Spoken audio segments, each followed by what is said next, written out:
क्या भाग्य में परिवर्तन संभव है? सबको अपने अपने कर्मों का फल मिलता है। भाग्य भी पूर्व के कर्मों द्वारा उत्पन्न हुई वर्तमान अथवा भविष्य की परिस्थितियां ही हैं। समाज में कर्मों को लेकर अनगिनत भ्रांतियां फैली हुई हैं।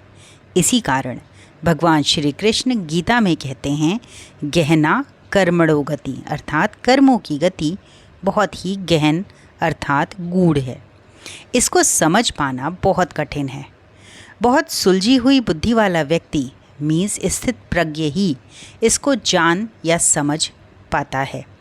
कुछ भ्रांतियों का निराकरण हम यहाँ करने का प्रयास कर रहे हैं। भाग्य के दो महत्वपूर्ण पक्ष हैं। एक पक्ष तो वह है कि हमने किस घर परिवार में जन्म लिया। दूसरा पक्ष है कि हमारे जीवन में सुखदायी अथवा दुखदायी किस प्रकार की परिस्थितियाँ उत्पन्न होती रहती हैं। इसके लिए व्यक्ति के कर्म उत्तरदायी हैं। सकारात्मक व नकारात्मक दोनों प्रकार की परिस्थितियाँ उत्पन्न करने वाले कर्म संस्कार हमारे अवचेतन मन में पड़े रहते हैं। व्यक्ति सुखदायी परिस्थितियाँ चाहता है, परंतु यदि अवचेतन मन में नकारात्मक कर्म संस्कार जमे हैं तो चाह कर भी जीवन में सुख नहीं आता। एक हमारे मित्र हैं, वो मुझसे अक्सर शिकायत करते हैं कि कुरड़ी का भाग भी 14 साल में बदल जाता है, परंतु उनका जीवन सदा कष्टमय ही बना रहता है। बचपन में पिताजी की मृत्यु हो गई। दादा के यहाँ पालन पोषण हुआ। थोड़ा बड़े हुए तो दादा भी चल बसे। बड़ी कठिनाई से पढ़ाई कर काम चलाऊं नौकरी पाई। विवाह हुआ तो 2 वर्ष में ही धर्मपत्नी घर छोड़कर मायके रहने लगी। व्यक्ति सोचने को विवश हो जाता है कि उसके साथ ही ऐसा क्यों। अनेक साधकों की यह विडंबना रहती है, न माया मिली न राम। इन समस्याओं का निदान संभव है या व्यक्ति प्रकृति अथवा नियति के हाथों में कठपुतली की तरह नाचने को विवश है। प्रत्येक जागरूक आत्मा का इस तथ्य पर चिंतन करना आवश्यक है। इसके लिए हमें अपने गलत संस्कारों का सफाया करना होगा, वह अच्छे संस्कारों का बीजारोपण। यदि अच्छे संस्कारों का बीजारोपण नहीं किया जाता तो खरपतवार के समान गलत संस्कार जमने लगते हैं। कर्म संस्कारों को काटना ऐसा है जैसे पेड़ को जड़ से साफ करना। अनेक वृक्ष ऐसे होते हैं जिनकी जड़ें ज़मीन में पड़ी रह जाती हैं, वह पुनः कुछ ही समय में नए पौधे निकलते रहते हैं। इसी प्रकार नेगेटिव कर्म संस्कारों के द्वारा ही दुर्भाग्य के नए नए कारनामे जीवन में घटित होते रहते हैं। अपने कर्म संस्कारों को पहचानना भी इतना सहज नहीं है। व्यक्ति दूसरे के गिरेबान में आराम से झांक सकता है, परंतु अपने में नहीं। या तो व्यक्ति को अच्छे आत्म विश्लेषण की आदत हो या फिर किसी अनुभवी आचार्य का संरक्षण प्राप्त हो। अनुभवी आचार्य कुछ ही दिनों के संपर्क व चेहरा पढ़कर व्यक्ति के कर्म संस्कारों को पहचान सकते हैं। व्यक्ति की समझ में यदि यह आ जाए कि उसमें कौन से अच्छे कर्म संस्कार हैं व कौन से गलत कर्म संस्कार, तो एक ऑब्जेक्टिव पूरा हो जाता है। यह ठीक ऐसा ही है कि रोग का डायग्नोसिस हो जाना, परंतु अभी तो बीमारी का ही पता चला है, इसका इलाज तो बाकी है।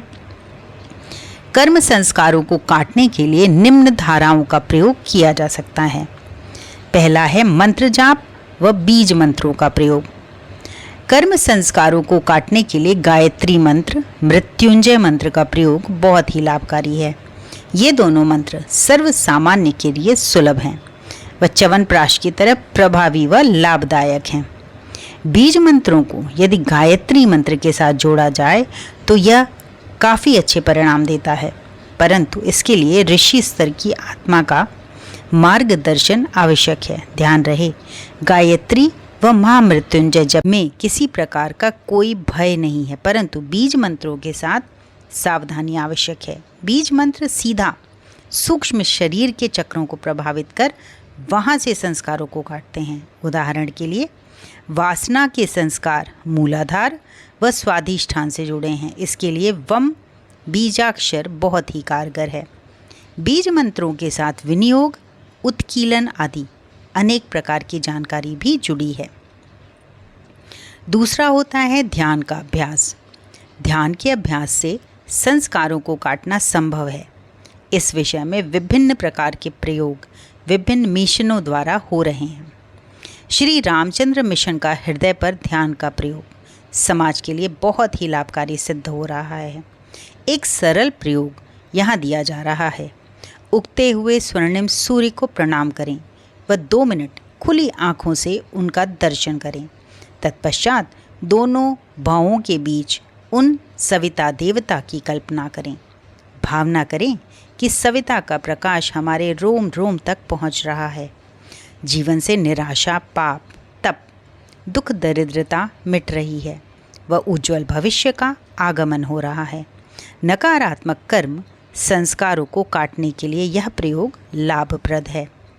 इसके अतिरिक्त श्वासों पर ध्यान की पद्धति भी बहुत कारगर सिद्ध हुई है। विपश्यना पद्धति से अनेक व्यक्तियों को अपने गलत संस्कारों में परिवर्तन स्पष्ट दिखा है व जीवन में खुशियाँ आई हैं। इस प्रकार व्यक्ति अपने शारीरिक, पारिवारिक और सामाजिक स्थिति के साथ जो पद्धति लाभप्रद समझे उससे जुड़े व उसका लाभ उठाए। एक साथ कई प्रकार के प्रयोग भी अपनाए जा सकते हैं। तीसरा है निष्काम कर्म योग। कर्म संस्कारों को काटने में भगवत गीता जैसे ग्रंथ निष्काम कर्म योग को बहुत अच्छा माध्यम बताते हैं। इसका सीधा स्वरूप है अपने स्वार्थ को उतना ही महत्व दें जितना जीवन यापन के लिए आवश्यक है। शेष प्रतिभा मानव कल्याण अथवा संस्कृति के उत्थान में लगाएं। इससे कर्म संस्कारों की जड़ों को पोषण नहीं मिलता व 5 वर्षों के भीतर ही वो सूखने लग जाते हैं। इसका एक और पक्ष भी है, संस्कार के विपरीत कर्म का चयन।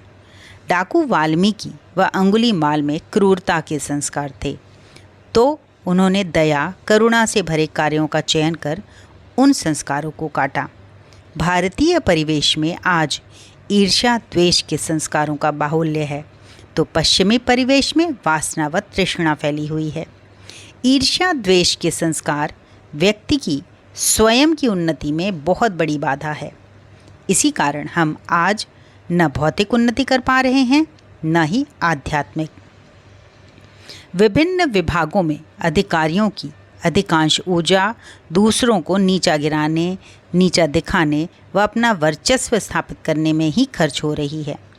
जो भी इस प्रकार के संस्कार से ग्रसित हैं, वो दूसरों को आगे बढ़ाने व स्वयं का कद छोटा रखने का कार्य करें। वह उनकी उन्नति से संतोष अनुभव करें। ईर्ष्या का अर्थ है दूसरों की उन्नति से असंतोष। यह बहुत ही खतरनाक है। वह सीधा सूक्ष्म शरीर के मूलाधार चक्र को विकृत करता है। आज से 100-200 वर्ष पूर्व भारत के लोगों का मूलाधार चक्र बहुत मजबूत होता था, जिस कारण वो बहुत लंबे, चौड़े व ताकतवर होते थे।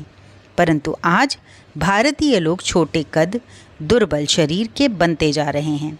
यदि हमें इसको रोकना है तो मूलाधार चक्र को मजबूत बनाना होगा व ईर्ष्या, द्वेष के वातावरण को भारतीय परिवेश से समाप्त करना होगा। चौथा तरीका है यज्ञ विज्ञान। यज्ञ विज्ञान की भी संस्कारों को काटने में महत्वपूर्ण भूमिका है।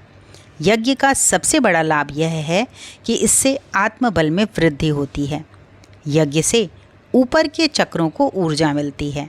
सूर्योदय, दीपक व यज्ञ वातावरण में सकारात्मक ऊर्जा की वृद्धि करते हैं, जिससे नकारात्मक वातावरण कटता है। नकारात्मक वातावरण व्यक्ति को गलत कर्मों की ओर प्रेरित करता है, जिससे गलत कर्म संस्कारों की जड़ों को पोषण मिलता है। रामायण और महाभारत काल में श्री राम व श्री कृष्ण दोनों ने ही युद्ध जीतने के उपरांत बड़े बड़े यज्ञों के आयोजन किए। युद्ध में बहुत नकारात्मक ऊर्जा उत्पन्न होती है। उससे दूसरे असुरों का शीघ्र ही निर्माण होने का भय था। अतः ऋषियों ने राजाओं को बड़े यज्ञों के लिए प्रेरित किया। प्राचीन काल में यज्ञ विज्ञान बहुत उन्नत था। राजा दशरथ को संतान नहीं थी। 3 विवाह हुए परंतु फिर भी निसंतान रहे। राजगुरु वशिष्ठ के आगे अपना दुखड़ा रोया तो ऋषि वशिष्ठ ने अपनी विवशता प्रकट की कि वो राजसी वातावरण में रहने के कारण उतनी तप शक्ति नहीं रखते। इसके लिए उन्होंने ऋषि श्रृंगी को उपर्युक्त बताया। ऋषि श्रृंगी के पास जब इसके लिए पहुँचे तो उन्होंने स्पष्ट किया कि उन कर्म संस्कारों को काटना होगा जिसके कारण संतान उत्पत्ति में बाधा उत्पन्न हो रही है। ऋषि श्रृंगी के निर्देशन में राजा ने साधनापूर्ण जीवन अपनाया। वह इसकी सफलता के लिए पुत्रेष्टि यज्ञों का विधान भी जोड़ा गया है। वह सारा विज्ञान आज लुप्त प्राय है। केवल इसके अपभ्रंश के रूप में हम यह मान लेते हैं कि यज्ञ से उपलब्ध चरु अथवा खीर खाकर रानियों को पुत्र प्राप्ति हुई। कहने का तात्पर्य यह है कि प्राचीन वैदिक संस्कृति में यज्ञ विज्ञान का सहारा इस क्षेत्र में बहुत लिया जाता था। और 5वां है दान। जटिल संस्कारों को हटाने के लिए उदारतापूर्वक दशांश का दान शास्त्रों में अनिवार्य बताया गया है। गहना कर्मणो गति एवं भाग्यवाद। आमतौर पर लोगों की यह शिकायत रहती है कि अमुक व्यक्ति तो शराब भी पीता है, मांस भी खाता है, वैश्यावृत्ति भी करता है, परंतु फिर भी स्वस्थ रहता है, जबकि हम सात्विक भोजन करते हैं फिर भी बीमार रहते हैं। ये कहाँ का न्याय है? यह एक अधूरा चिंतन है। इसका स्पष्ट उत्तर है कि दोनों व्यक्तियों के प्राणमय कोश में अंतर है। जिसका प्राणमय कोश मजबूत है, स्ट्रॉन्ग है, वो शराब, मांस, वैश्यावृत्ति सब कुछ करने के उपरांत भी स्वस्थ है, परंतु जिसका प्राणमय कोश कमज़ोर है वो सादे भोजन करने पर भी अनेक रोगों से ग्रस्त हो सकता है। प्राणमय कोश ही सभी अंगों को कार्य करने के लिए ऊर्जा देता है। निसंदेह शराब, मांस, वैश्यावृत्ति के लिए अधिक ऊर्जा खर्च करनी होती है क्योंकि उसका प्राणमय कोश ऊर्जावान है, अतः खर्च करने के लिए पर्याप्त ऊर्जा मिल जाती है। एवं फिर जो भी ऊर्जा शेष बचती है जो रोग प्रतिरोधक क्षमता को मजबूत बनाए रखती है।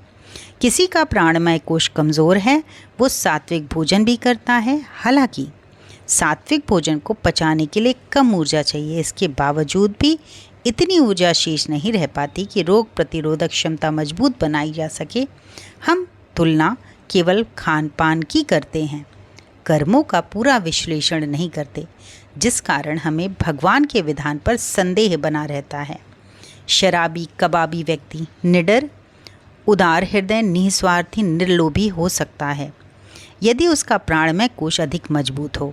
सात्विक भोजन करने वाला लोभी, स्वार्थी, ईर्ष्यालु, डरपोक, निराशावादी इंसान भी हो सकता है यदि उसका प्राणमय कोश कमज़ोर हो गया है। एक आतंकवादी का प्राणमय कोश एक डरपोक के प्राणमय कोश से बहुत अधिक मजबूत होता है, परंतु एक साहसी व सदाचारी का प्राणमय कोश एक आतंकवादी के प्राणमय कोश से अधिक मजबूत होगा। जो व्यक्ति प्राणमय कोश का ठीक से विश्लेषण कर पाएगा वही कर्मों व कर्मफल के सिद्धांतों को ठीक से समझ सकेगा, अन्यथा भ्रम में उलझा रहेगा। इसी का नाम माया है। वस्तुतः जो दिखता है वैसा होता नहीं और जैसा होता है वैसा दिखता नहीं। हिंदू जाति में सात्विकता अन्यों से अधिक है, परंतु प्राणमय कोश दूसरों की तुलना में कमज़ोर है। इसका मुख्य कारण है निर्भयता की कमी। दूसरी जातियों में बच्चे तुलनात्मक रूप से अधिक संख्या में होते हैं, उन पर कम ध्यान दिया जाता है तो वो अधिक निडर होते हैं। हिंदू जाति में बच्चे 1 या 2 होते हैं, जिसकी अधिक देखभाल होती है वह डरपोक हो जाता है। हिंदू जाति को अपना प्राणमय कोश मजबूत बनाने के लिए लोभ और मोह को कम करना होगा और अपनी संतानों को वीर बनाना होगा। प्रत्येक स्थान पर भय, कहीं देवी देवताओं का भय, कहीं काल सर्प योग का भय, कभी शनि का भय, इन सब से बाहर निकलने की ज़रूरत है। कुछ वर्ष पूर्व कुरुक्षेत्र में रक्षाबंधन के पर्व पर बड़ी ही मूर्खतापूर्ण वह विस्मयकारी घटना घटी। किसी ने यह अफवाह फैला दी कि राखी तुरंत उतार कर फेंक दो, अन्यथा मारे जाओगे या बीमार हो जाओगे। देखते ही देखते यह बात पूरे शहर में आग की तरह फैल गई। लगभग 80% लोगों ने जैसे ही यह बात सुनी तुरंत राखी उतार कर फेंक दी। ना तो किसी को अपनी बहन की सद्भावना का विश्वास था, न स्वयं पर, न अपने भगवान पर। यदि था तो केवल अंधविश्वास। पर इन सभी प्रकार के भय व अंधविश्वासों को एक गठरी में बांधकर गंगा जी में बहा दीजिए। वह विश्वास कीजिए अपने पुरुषार्थ पर, अपनी आत्मा पर, अपने परमात्मा पर। हम रात दिन एक दूसरे से ईर्ष्या करते हैं, एक दूसरे को नीचा गिराने के चक्कर में रहते हैं, तो एक अज्ञात भय हमारे अवचेतन मन में बैठ जाता है। रात दिन कर्म के फल की चिंता सताती है, क्योंकि कर्म स्वार्थपरक है। निस्वार्थ कर्म कभी कोई तनाव, चिंता उत्पन्न कर ही नहीं सकता। यहाँ तक कि लोक कल्याण के कर्म भी करते हैं तो वहाँ भी मान अपमान का भय पाल कर रखते हैं। यह निस्वार्थ कर्म कहाँ हुआ? जिसमें स्वयं का अंश आ गया वो स्वार्थ कर्म हो जाता है। चाहे स्वयं का लाभ हो, स्वयं का मान हो, स्वयं के लाभ के लिए या स्वयं के मान के लिए, वह भी स्वार्थ कर्म की श्रेणी में आता है। जो कर्म लोक कल्याण, मानव कल्याण की इच्छा से किए जाते हैं वो निस्वार्थ कर्म होते हैं। महर्षि पतंजलि के अनुसार 4 प्रकार के कर्म होते हैं। पहला पुण्य कर्म, दूसरा पाप कर्म, तीसरा पाप और पुण्य का मिश्रित कर्म और चौथा पाप और पुण्य रहित कर्म। कर्म किस प्रकार की श्रेणी में आता है वह उसके साथ जुड़ी भावनाओं पर निर्भर करता है। जैसे एक व्यक्ति किसी मंत्र का जप कर रहा है, तप कर रहा है, उसके मन में 4 प्रकार के भाव उत्पन्न हो सकते हैं। पुण्य कर्म के भाव अगर उसके मन में उपजते हैं तो इस तप से वह अपने और अपने परिवार के सभी कष्ट दूर करके सुख और आनंद से जीवन यापन करना चाहता है। इस तप से वह लोगों का भला करके लोक सम्मान पाना चाहता है। इस जप तप से व्यक्ति भगवान को प्रसन्न करके मनोकामना पूर्ति चाहता है। निज की इच्छा पूर्ति के लिए जो भी जप तप दान आदि किया जाएगा वह पुण्य बन जाएगा। यह पुण्य उसी प्रयोजन में लग जाएगा। यह पुण्य दैवी कृपा बनकर रोग भी ठीक कर सकता है। यदि व्यक्ति द्वारा जप तप पुण्य इस इच्छा से किया गया है, यह अन्य प्रकार के कष्ट, कलह, पारिवारिक कलेश आदि भी समाप्त कर सकता है। यदि इस इच्छा से किया गया हो तो इसमें निर्भर करता है कि भारी कौन है, पाप या पुण्य। यदि रोग हुआ है तो उसका कारण इसके पीछे जुड़ा पाप है। माना वह पाप 50 इकाई है, यदि पुण्य किया है तो वह भी 50 इकाई, तभी यह पाप पूर्णतः कट सकता है। यदि पुण्य कम है, जैसे 25 है, तो वह पाप को आधा काट देगा, अर्थात रोग की तीव्रता कम कर देगा। यदि पुण्य 50 इकाई है, आधा पुण्य नाम कमाने की इच्छा में कट सकता है और आधा कष्ट दूर करने की इच्छा में। यह निर्भर करेगा कौन सी इच्छा तीव्र है, नाम कमाने की अथवा कष्ट हरण की।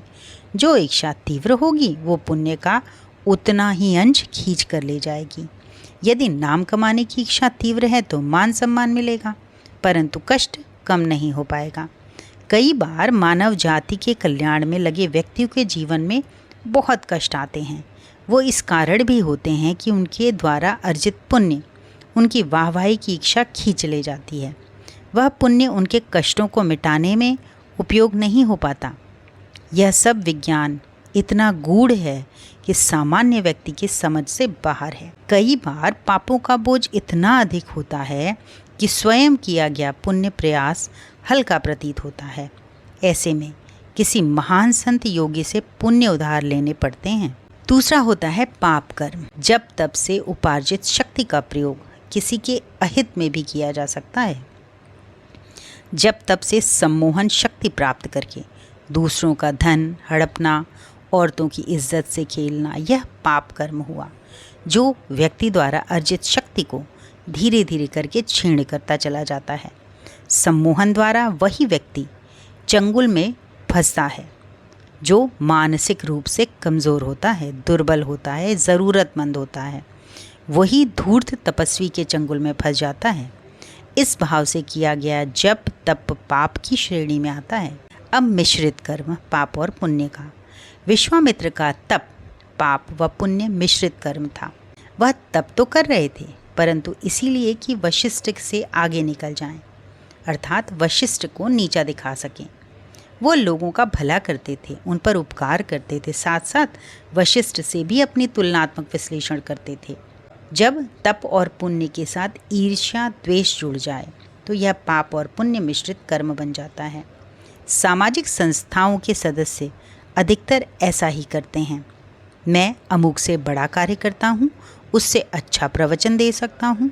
वह 24 कुंडीय यज्ञ कराए तो मैं 108 कुंडीय यज्ञ करा सकता हूँ। वह 10 स्वाध्याय मंडल स्थापित करे तो मैं 20 मंडल बना सकता हूँ। निसंदेह व्यक्ति पुण्य प्रयोजन में जुड़ा है, परंतु साथ साथ किसी से ईर्ष्या का पाप भी अपने सिर ले रहा है। इसलिए यह पाप और पुण्य मिश्रित कर्म हुआ। अब पाप पुण्य से रहित कर्म कैसे होते हैं? ऐसे कर्म जिसमें स्वयं की कोई भी इच्छा न हो, एक उच्च उद्देश्य के लिए किया जाए, पाप और पुण्य रहित कर्म कहलाता है। यही आदर्श कर्म है। यही श्रीमद् भगवद गीता का निष्काम कर्म योग है। निज की इच्छा से प्रेरित कर्म व महान उद्देश्य की पूर्ति से प्रेरित कर्म, दोनों में बहुत अंतर है। महान उद्देश्य कोई भी हो सकता है। मंगलमय भगवान की इच्छा को पूरा करने के लिए कर्म कर रहे हैं, फिर फल चाहे जो भी वह दे। अपना कोई मान अपमान उसमें नहीं जोड़ा जाएगा, चाहे बड़े बड़े मंचों का संचालन करना हो या ज़मीन पर झाड़ू लगानी हो। व्यक्ति को दोनों में कोई कष्ट नहीं होना चाहिए। महान उद्देश्य राष्ट्र निर्माण, मानव कल्याण कुछ भी हो सकता है।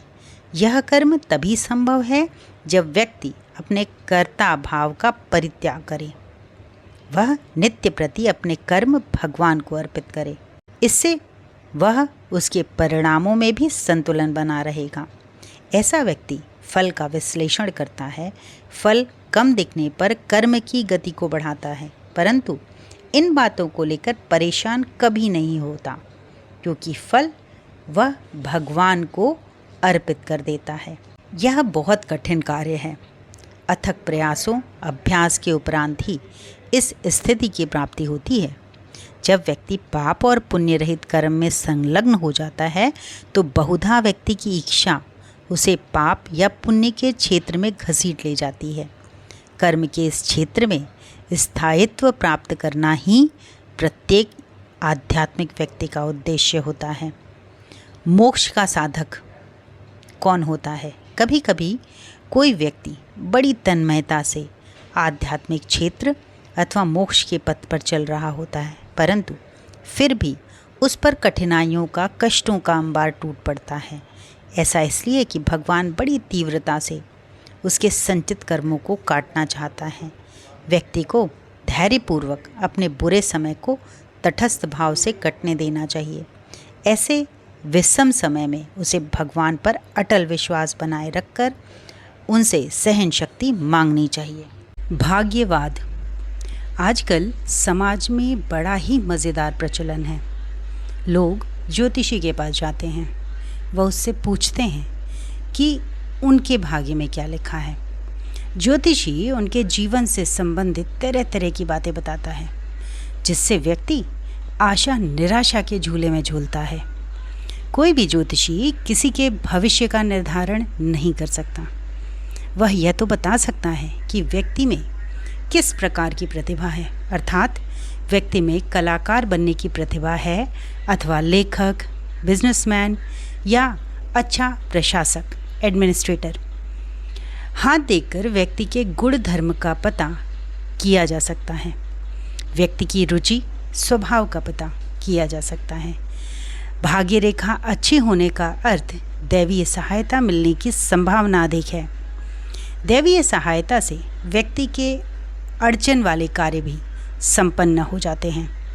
यह दैवी कृपा भी पुराने जन्म के पुण्यों का अर्जन ही है। जन्म कुंडली देखकर यह पता चल सकता है कि ग्रह नक्षत्रों का जीवन के किस पड़ाव पर क्या तालमेल बैठ रहा है। खराब तालमेल वाले समय में व्यक्ति को थोड़ा संभल कर चलना चाहिए और अच्छे तालमेल वाले समय में महत्वपूर्ण व जटिल कार्यों का संचालन करना अधिक लाभप्रद रहता है।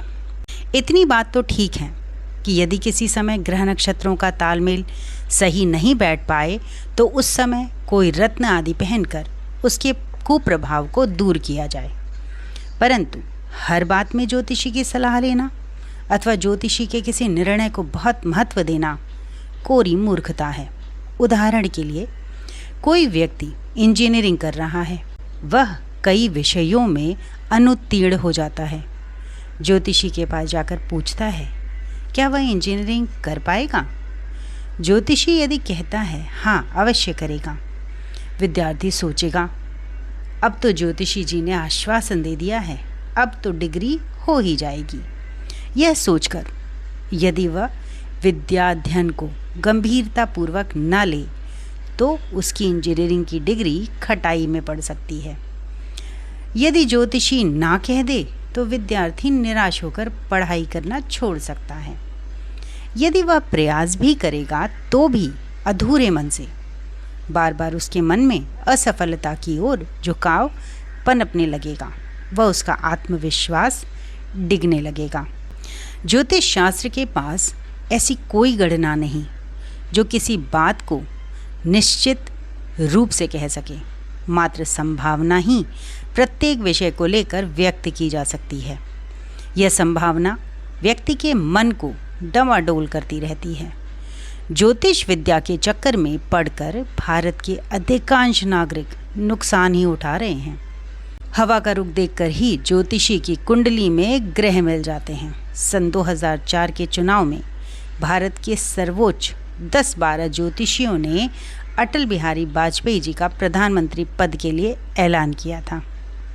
किसी की भी भविष्यवाणी सत्य नहीं हो पाई। इस पर भी भारत की जनता ज्योतिष के नाम पर स्वयं को भ्रमित कर रही है। ज्योतिषी यदि बहुत योग्य है तो वह व्यक्ति के 5 कोशों का विवरण दे सकता है। उसका अन्नमय कोश, प्राणमय कोश, मनोमय कोश, विज्ञानमय कोश, आनंदमय कोश कैसे हैं? 4 कोश प्राणमय, मनोमय, विज्ञानमय, आनंदमय पिछले जन्मों से आगे बढ़ते चले आ रहे हैं। उसकी क्या स्थिति है? ये चारों कोश निस्संदेह ग्रह नक्षत्रों से प्रभावित होते हैं। यदि कोई बहुत विद्वान ज्योतिषी हो तो वह ग्रह नक्षत्र के इस प्रभाव से व्यक्ति को बचाने में भी सहायक हो सकता है। यह प्रभाव भी तभी पड़ता है जब कोई कोश कमज़ोर हो। यदि 5 कोश मजबूत हैं तो ग्रह नक्षत्रों का कुप्रभाव न्यून ही पड़ता है। अतः जितनी मेहनत ज्योतिषियों के चक्कर में की जाती है, उतनी यदि इन कोशों की मजबूती के लिए कर दी जाए तो वारे के न्यारे हो जाएंगे। यह बात स्पष्ट समझ लेनी चाहिए कि प्रारब्ध के रूप में निम्न की प्राप्ति होती है। वो हैं 5 कोश। अन्नमय कोश, दूसरा है प्राणमय कोश, तीसरा है मनोमय कोश, चौथा है विज्ञानमय कोश और 5वां है आनंदमय कोश। जन्म लेने वाला परिवार व कार्यक्षेत्र के बारे में विस्तृत जानकारी। कई व्यक्ति जन्म से अच्छा अन्नमय कोश लेकर आते हैं, मोटे ताजे पैदा होते हैं। ऐसी भी उदाहरण है कि माँ के गर्भ में जितने दिन बच्चा रहा, माँ का हीमोग्लोबिन 7 से कम रहा। जन्म के समय बाहर से रक्त देने की आवश्यकता थी, परंतु जिस बच्चे का जन्म हुआ वो पूर्ण स्वस्थ व भारी भरकम था। तर्क के अनुसार सामान्यतः ऐसा बच्चा कमज़ोर होना चाहिए, परंतु उसके गर्भ में ऐसा बच्चा आ गया था जिसका अन्नमय कोश पूर्व जन्म में बहुत मजबूत रहा है। इस कारण माँ के कमज़ोर हालत में भी वह स्वस्थ जन्मा। प्राणमय कोश से अर्थ व्यक्ति के गुण, धर्म, स्वभाव से है। अलग अलग बच्चे अपना अलग अलग प्राणमय कोश लेकर आते हैं। कोई किसी प्रकार के स्वभाव का होता है तो कोई किसी अन्य प्रकार के स्वभाव का। किसी में बचपन से संगीत के प्रति रुचि होती है, किसी में लड़ाई झगड़े के प्रति। बचपन से बच्चा किन चीज़ों की ओर आकर्षित होता है यह उसके प्राणमय कोश पर निर्भर करता है। तीसरा होता है मनोमय कोश। इससे तात्पर्य है उसकी एकाग्र चित्तता। बच्चा कितना एकाग्र चित्त रहता है, वह कितनी बातें कितने लंबे समय तक याद करता है, मीन्स रिटेनिंग पावर कितना रख सकता है। इसके साथ साथ बच्चा कितना चिंतन करता है, कितना तर्क करता है, बातों को आसानी से स्वीकार कर लेता है अथवा उसकी गहराई में जाने का प्रयास करता है। यह सब मनोमय कोश की क्षमताओं पर निर्भर करता है। चौथा होता है विज्ञानमय कोश। इसके अंतर्गत चेतना परक ज्ञान आता है। सूक्ष्म शरीर कितना विकसित है, कौन कौन से चक्र कितने जागृत हैं, विज्ञानमय कोश से पता चलता है।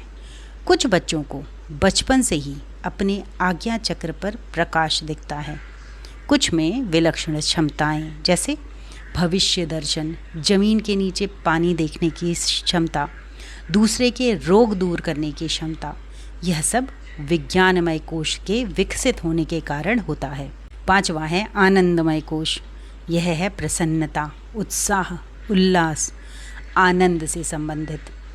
किस परिवार में जन्म हुआ, किस प्रकार का वातावरण है, बच्चे का लाड प्यार से पालन होता है या ठोकरें खा खा कर जीता है, यह सब प्रारब्ध पर निर्भर करता है। प्रारब्ध में क्या मिला वह भाग्य है, उसमें कितना परिवर्तन व्यक्ति कर पाता है यह है पुरुषार्थ। कुछ लोग यह कहते फिरते हैं जो हमारे भाग्य में लिखा है वह हो जाएगा, तब कर्म मत करिए, देखते हैं कैसे हो पाएगा। दरअसल ये सारी बातें मूर्खतापूर्ण हैं। किसी के भाग्य में कुछ नहीं लिखा होता। जो जैसे जितना प्रयास करता है उतनी उपलब्धि ही उसे प्राप्त होती है। भाग्य का अधिकांश कार्य रोल तो केवल वातावरण एवं कुछ अंशों में परिस्थितियां विनिर्मित करती हैं। बहुत से साहसी पुरुषार्थी अपने बल पर विपरीत परिस्थितियों को चीरते हुए आगे बढ़ते हैं और सफल होते हैं। सोमनाथ के मंदिर पर आक्रमण हुआ, भगवान अपनी रक्षा स्वयं कर लेंगे अथवा जो भाग्य में होगा हो जाएगा। इन भावनाओं ने बेड़ा गर्क कर दिया। अगर राष्ट्र की स्वतंत्रता के लिए भी लोग हाथ पर हाथ रखे बैठे रहते तो क्या स्वतंत्रता मिल जाती? तो क्या आवश्यकता थी इतने बड़े बड़े त्याग और बलिदान करने की? एक कथा है, एक बार एक राजा के यहाँ आक्रमण हो गया। राजा ने ज्योतिषी से पूछा कब प्रस्थान करें। ज्योतिषी ने उत्तर दिया 2 दिन बाद। 2 दिन आपके लिए बड़े ही अशुभ हैं, इनमें आपकी जान जाने की संभावना है। मंत्री समझदार था, उसने देखा यह तो राजा का मनोबल तोड़ रहा है। उसने ज्योतिषी से कहा कि तुम अपनी कुंडली देखकर बताओ कि तुम्हारी मृत्यु कब होगी। ज्योतिषी ने उत्तर दिया 20 वर्ष बाद। मंत्री ने तुरंत तलवार निकाली व ज्योतिषी की गर्दन धड़ से अलग कर दी और राजा को कहा, महाराज इसकी मूर्खतापूर्ण बातों में मत आइए। जब यह अपना स्वयं का भविष्य ही नहीं बता सकता तो आपका तो क्या बता पाएगा। राजा युद्ध में गया और विजयी होकर लौटा। यदि राजा ज्योतिषी की बातों में आ गया होता तो 2 दिन में शत्रु के हौसले बहुत बढ़ जाते और राजा अवश्य हार जाता। जिन कार्यों में समय की प्रतिबद्धता का महत्व हो उनमें मुहूर्त आदि के चक्कर में बिल्कुल ना पड़ें। हाँ, यदि विवाह कराना है तो मुहूर्त ढूंढिए, क्योंकि वह आज हो जाए या 2 दिन बाद उससे कोई अंतर नहीं पड़ने वाला। बहुत से लोग इसमें भी दुनिया भर के भ्रम पाले रहते हैं, नुक्ताचीनी करते रहते हैं। इसका कोई महत्व नहीं है। मनुष्य अपने भाग्य का निर्माता आप है। एक बात बहुत ही महत्वपूर्ण है, मनुष्य अपने भाग्य का निर्माता आप है। ऊंचा उद्देश्य और कड़ी मेहनत निश्चित रूप से मनुष्य का भाग्य बदल कर रख देती है। अतः परिस्थितियों से ना तो डरें न बचें, वरन ईश्वर विश्वास कर दृढ़ संकल्प के साथ जीवन संग्राम में कूद पड़ें। निश्चय ही विजय श्री आपको ही मिलेगी। मेरे भाग्य में यह लिखा था, इसलिए मैं ऐसा नहीं कर पाया। यह तो कायरों मूर्खों की भाषा है, जो अपनी असफलताएं भाग्य के भरोसे मढ़कर अपने आप को संतोष दे देते हैं। वे नासमझ हैं। समझदार व्यक्ति कहते हैं, असफलता का अर्थ है सफलता का प्रयत्न पूरे मन से नहीं हुआ। पूरे मन से बार बार सफलता के लिए उठ खड़े होइए। अपने मन को कमज़ोर मत होने दीजिए। एक बार एक राजा दूसरे राजा पर 5 बार आक्रमण करता है। वह 5वीं बार हार जाता है। वह थक कर एक जंगल में विश्राम कर रहा होता है। देखता है कि एक मकड़ी बार बार दीवार पर चढ़ने का प्रयास करती है, बार बार नीचे गिर जाती है। मकड़ी ने 17 बार असफल प्रयास किया, परंतु 18वीं बार उसे सफलता मिल ही गई। राजा को बड़ा आश्चर्य हुआ। जब यह छोटा सा प्राणी स्वयं को भाग्य के भरोसे नहीं छोड़ता, बार बार प्रयास कर सफलता पा ही लेता है, तो मनुष्य को तो भगवान ने बहुत विवेकवान बनाया है। वह कहाँ से इस भाग्यवाद के चक्कर में पड़कर जीवन नष्ट कर रहा है। उस मकड़ी को देखकर राजा के अंदर एक नया जीवन संचार हो उठा। उसने अपनी सेना को संगठित किया एवं विजयश्री हासिल की। यह समझा जा सकता है कि कर्म के द्वारा ही भाग्य का निर्माण होता है। अतः श्रेष्ठ कर्म करते हुए जीवन जीना ही श्रेयस्कर है, बजाय इसके कि हाथ पर हाथ रखकर भाग्य के भरोसे बैठा रहा जाए। किसी भी क्षेत्र में सफलता अथवा सिद्धि उसके कठिन परिश्रम, साहस, उच्च व्यक्तित्व द्वारा ही मिलती है। क्षेत्र भौतिक हो या आध्यात्मिक, सफलता के अधिकतर सूत्र एक से हैं। आस्तिक व्यक्ति कहता है कि उसके ऊपर तो भगवान की कृपा हो गई, इसीलिए वह सफल हो गया, परंतु वास्तव में भगवान उसकी दृढ़ता देखकर पिघल गया। हमें ऐसा सोचना चाहिए। शंकर जी के मंदिर में 2 व्यक्ति जाया करते थे। एक प्रतिदिन जल चढ़ाने जाता, व दूसरा जो किसी कारण से उनसे नाराज़ हो गया था, उन पर रोज़ डंडे से प्रहार करने जाता। एक दिन भीषण वर्षा व तूफान आया। जो जल चढ़ाने जाता था वह भय के कारण नहीं गया। जो डंडे मारने जाता था वह भीषण वर्षा और तूफान में भी बाधाओं को पार करते मंदिर में पहुंचा। जैसे ही उसने शिवलिंग पर डंडे का प्रहार किया, भगवान शंकर प्रकट हो गए और उससे वरदान मांगने को कहा। उसने शंकर जी से प्रश्न किया, मैं आपको रोज़ डंडा मारता हूँ, फिर भी आप मुझ पर क्यों प्रसन्न हुए? भगवान ने उत्तर दिया, मेरी प्रसन्नता चढ़ावे आदि पर नहीं, अपितु व्यक्ति के गुणों पर निर्भर करती है। तुम्हारा दृढ़ संकल्प, साहस, आत्मविश्वास देखकर मुझे बहुत प्रसन्नता हुई। श्री राम आचार्य जी इस संदर्भ में कहते हैं, मित्रों, गीताकार ने कहा है, अपने आप को उठाओ, अपने आप को गिराओ मत। आपको कौन गिराता है? अरे कोई नहीं गिराता, आप स्वयं अपने आप को गिराते हो। नहीं साहब, हमको पड़ोसी तंग करता है और बीवी तंग करती है, कोई नहीं तंग करता। आप अपने आप को स्वयं तंग करते हैं। आपका अपने आप को तंग करने का मद्दा ही है जो आपके सामने आ जाता है। आप अपने आप को ठीक करिए। आप एक मित्र से मित्रता बना लीजिए और एक दुश्मन से आप पीछा छुड़ा लीजिए। आध्यात्म में कौन सा मित्र है और कौन सा दुश्मन है? आप ही अपने बैरी हैं और अपने पैरों पर कुल्हाड़ी मारी है, और आप ही हैरान होते हैं। आप ही उद्रेत अर्थात अपने आप को सही कर सकते हैं। अपने आप को ठीक कीजिए। आप ही अपने मित्र हो जाइए। अपने आप को बदलें। मित्रों, आप अपने आप को बदल लीजिए, फिर देखिए किस तरह से दुनिया बदल जाती है। सारा का सारा वातावरण बदल जाता है। आप अपनी आँखों का चश्मा बदलिए, लाल चश्मा छोड़िए और हरा चश्मा पहनिए, फिर देखिए सारी दुनिया हरी हो जाएगी। आपके पास जो नेगेटिव चिंतन है, स्वार्थ से घिरा हुआ चिंतन आपके ऊपर हावी है, इसको आप ठीक करना शुरू कर दीजिए। फिर मैं आपको यकीन दिलाता हूँ, विश्वास दिलाता हूँ कि आपको तीनों तरह की सहायता, सफलता मिलती चली जाएगी।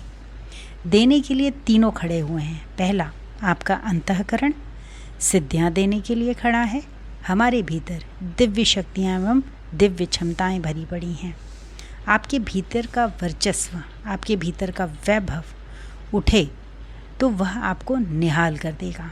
दूसरा, समाज के लोग आपकी आरती उतारने के लिए खड़े हैं। आप ज़रा प्रकाशवान तो होइए, फिर देखिए हम आपकी कितने तरीके से सहायता करते हैं।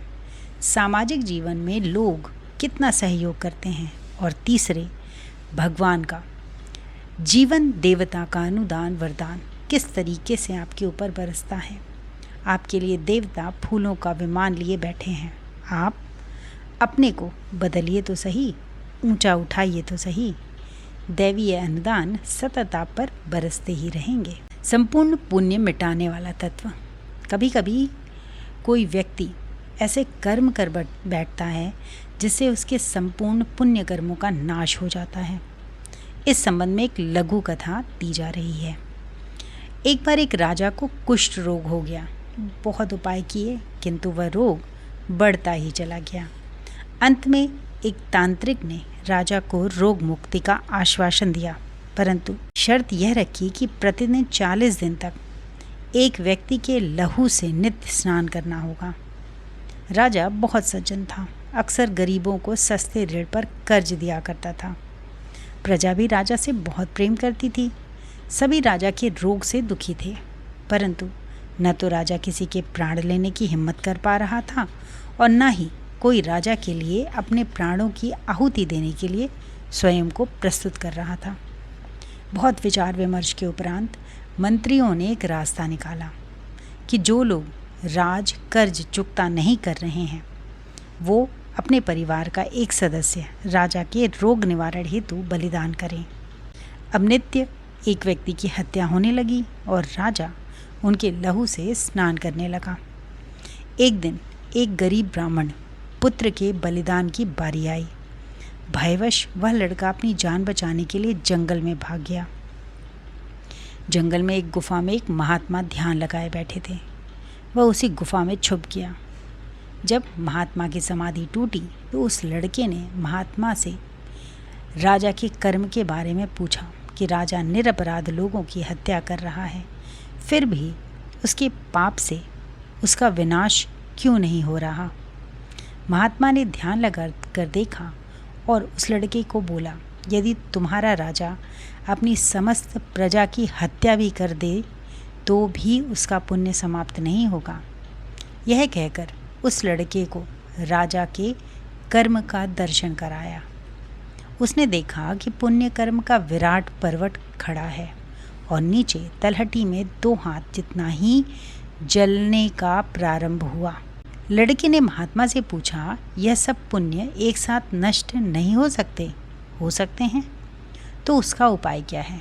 किसी संत महात्मा का द्रोह करने से राजा का सब पुण्य नष्ट हो जाएगा। यह कहकर महात्मा ध्यानस्थ हो गए। उसने सोचा कि कहाँ महात्मा की तलाश करे। इस महात्मा से यदि राजा भिड़ जाए तो काम बन जाए। तुरंत उसके विचार करके अपना उपवस्त्र महात्मा को ओढ़ा दिया और स्वयं गुफा के अंधेरे में छिप गया।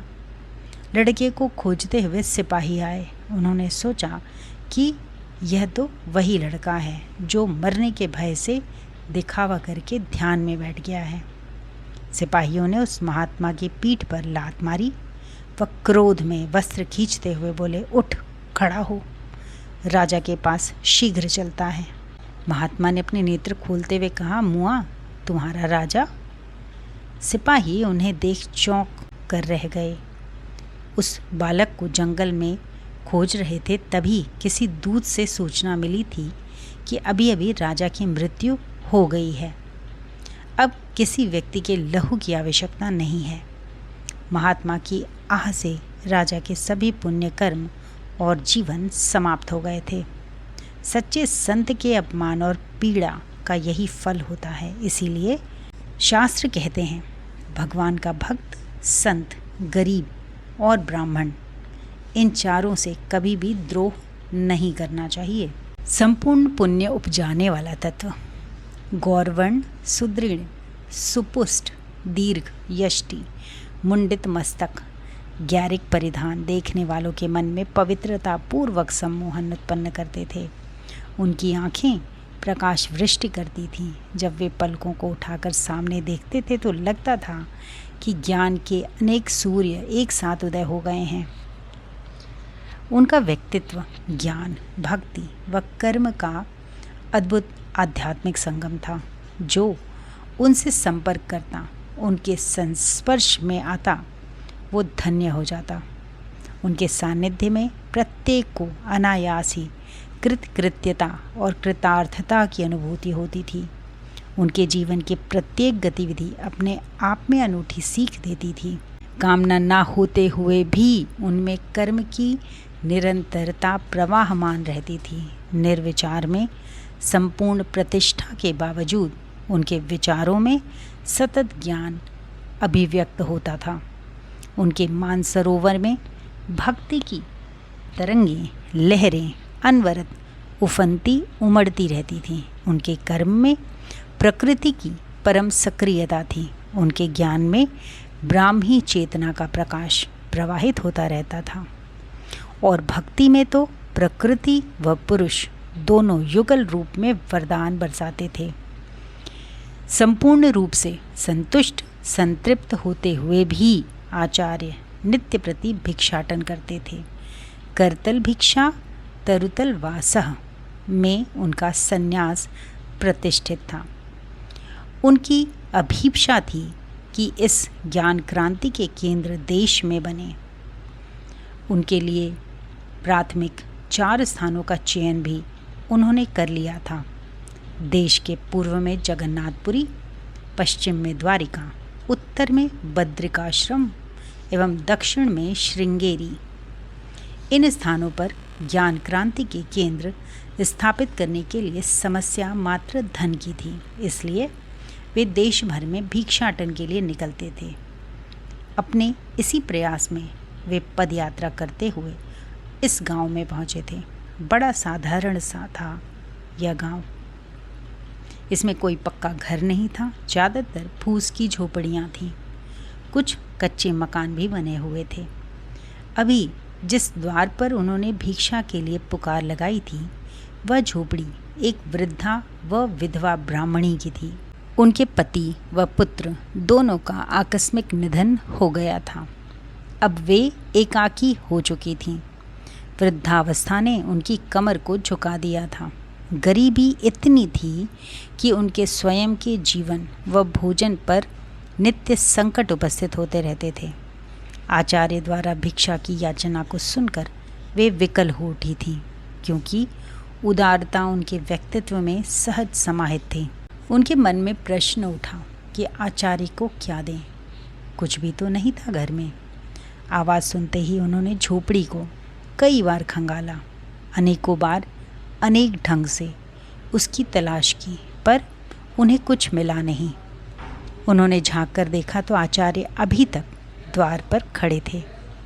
सूरज की तपन में उनका गौरवर्ण रक्तिम हो रहा था। वृद्धा विकल हो उठी। आज पहली बार उन्हें अपनी गरीबी पर तरस आया। व्याकुल होकर उन्होंने कहा, हे ईश्वर, तूने मुझे इतना गरीब क्यों बनाया।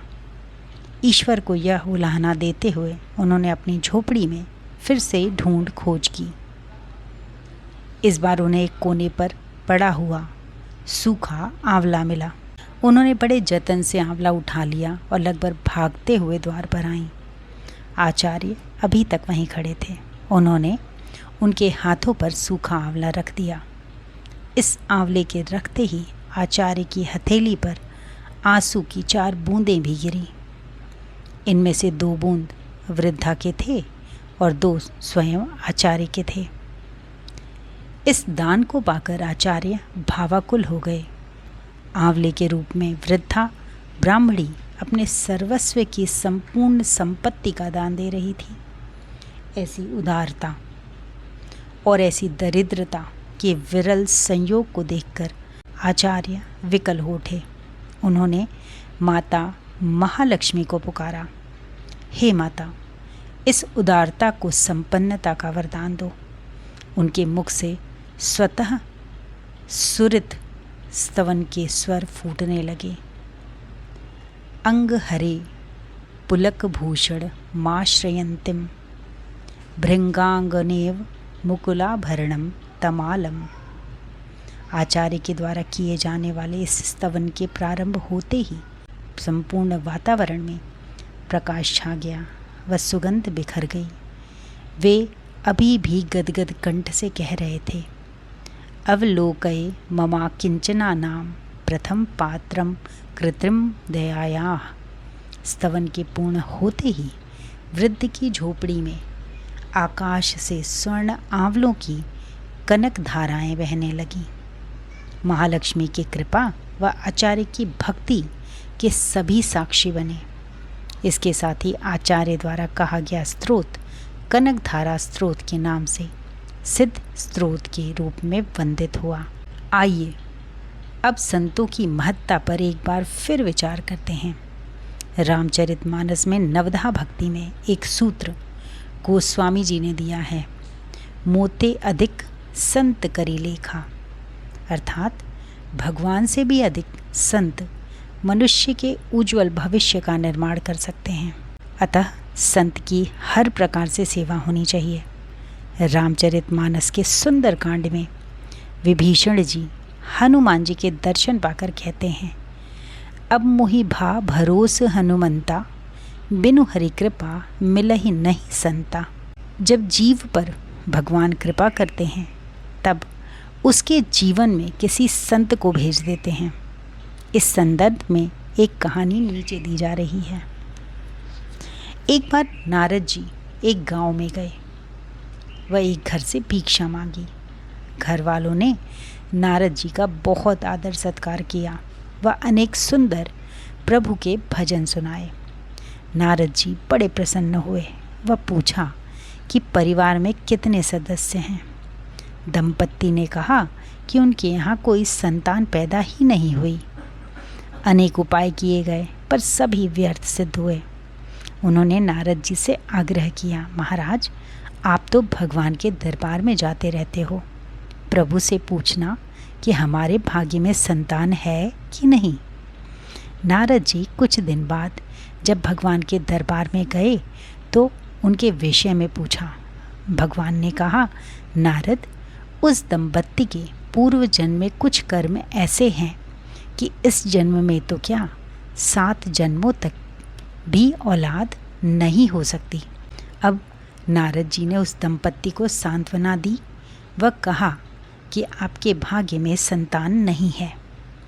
कुछ समय व्यतीत हुआ। दंपत्ति अपने घर में बैठे प्रभु भजन में लीन थे कि द्वार पर एक फक्कड़ बाबा भिक्षा के लिए आवाज़ दे रहे थे। घर की देवी ने बड़ी श्रद्धा से बाबा को भीतर बुलाया व 4 रोटियां खिलाईं। बाबा उस दंपति के आदर सत्कार से अति प्रसन्न हुए और आशीर्वाद देते हुए कहा, बेटी जाओ, तुम्हारे यहाँ 4 हीरे उत्पन्न होंगे। समय व्यतीत होता गया।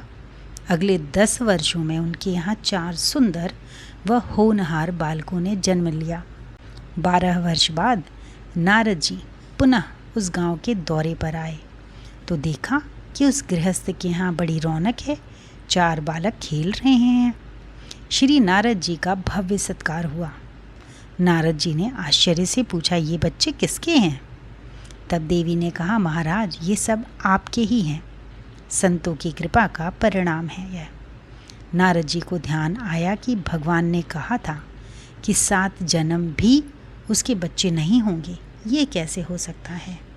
नारद जी थोड़ा आवेश में आकर पुनः भगवान के पास दौड़े। दरबार में पहुँचे। उनको देखते ही भगवान ने एक नाटक किया, ज़ोर ज़ोर से चिल्लाने लगे। नारद जी ने जब कारण पूछा तो उनको बताया गया कि भगवान के पेट में दर्द है। इस पर नारद जी ने कहा कि भगवान कोई औषधि मंगवाएं या किसी वैद्य को बुलाएं। भगवान ने कहा कि उनका दर्द किसी औषधि या वैद्य से ठीक नहीं होगा। यह तभी ठीक होगा जब धरती का कोई भक्त अपने कलेजे का एक लोटा खून देवे। नारद जी धरती पर आए। अनेक कथावाचकों, पुजारियों, भक्तों से अनुरोध किया कि उन्हें भगवान का पेट दर्द दूर करने के लिए भक्त के कलेजे का रक्त चाहिए। परंतु कोई भी भगवान के दर्द निवारण के लिए अपने कलेजे का खून देने को तैयार नहीं हुआ। नारद जी को बड़ा आश्चर्य हुआ कि यहाँ ऐसे भक्तों की बहुतायत है जो सब कुछ है तेरा की रट लगा रहे हैं, परंतु एक लोटा खून देने को तैयार नहीं। भक्त कहलाते तो बहुत हैं, पर है कोई नहीं। गर्मी का महीना था। थक हार कर नारद जी प्यास से व्याकुल होकर एक कुएं के पास पानी पीने पहुँचे। वहाँ एक फक्कड़ बाबा लेटे हुए थे। उन्होंने नारद जी से कहा कि वाह, क्यों परेशान है। इस पर नारद ने अपनी व्यथा उनसे कह सुनाई। यह बात सुनते ही वह नारद से बोले कि वह तुरंत लोटा दे। तब उस बाबा जी ने चाकू से अपने कलेजा चीर डाला और खून से लोटा भरकर नारद जी से कहा, जल्दी जाकर इसे भगवान को दे दो। यदि इससे ठीक ना हो तो दूसरा लोटा भी भर कर ले जाना। अब नारद जी भगवान के पास पहुँचे तो उनका दर्द आदि सब ठीक था। उन्होंने नारद से कहा कि उस दंपत्ति को 4 बालक ये बाबा जी देकर आए हैं, मैंने नहीं दिए।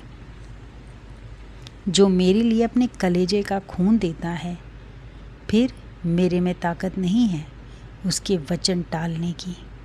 मैं अपनी लेखनी को मिटा सकता हूँ, पर ऐसे संत की वाणी कभी नहीं। इस कहानी से तात्पर्य है कि जो संत सुधारक धर्म की रक्षा के लिए, मानवता के हित के लिए अपना खून पसीना बहाते हैं, भगवान उसी से प्रसन्न होते हैं। ऐसे संत के संकल्पों में भगवान का वास होता है। परंतु सावधान, जो सच्चा संत है उसी का सम्मान करें, सेवा करें, अन्यथा लाभ की संभावना कम ही है। इंद्रियों व मन पर नियंत्रण अनिवार्य। वर्षा ऋतु के आने पर अनेकों विषैले जीव जंतु मंडराते रहते हैं। वह घर में घुसने का प्रयास करते हैं। खुली हुई खिड़कियों से अंदर प्रवेश कर अपना आतंक मचाते हैं। यही समस्या हमारे साथ भी है। हमारे जीवन रूपी घर में 5-5 खिड़कियाँ खुली हुई हैं। जीभ की तरह तरह के स्वाद लगे हुए हैं। आँखों में गलत दृश्य बसे हैं। कानों में विषयी गीत गूंजते हैं। कामुक गंध नाक में प्रवेश कर मदहोश करती है। कोमल स्पर्श मन को फुसलाता है। अंतःकरण में जन्म जन्मांतरों से विषयों के प्रति आसक्ति भरी पड़ी है। इसका वर्णन गोस्वामी जी ने बहुत सुंदर किया है। इंद्रिय द्वार झरोखा नाना, तह तह सुर बैठे करी थाना। आवत देखहि विषय बयानी, ते हठी देहि कपाट उधारी। जीवन में इंद्रिय रूपी झरोखे हैं। यद्यपि प्रत्येक इंद्रिय का एक देवता है जो उसकी रक्षा हेतु बैठा है, परंतु वह इतनी दुर्बल है कि विषय रूपी बयार मतलब हवा के आते ही कपाट द्वार खोल देते हैं। हम देव तत्व को बढ़ाकर इंद्रियों को वश में कर सकते हैं। यही बात मन की भी है। यदि मन मजबूत है तो जीवन सफल है।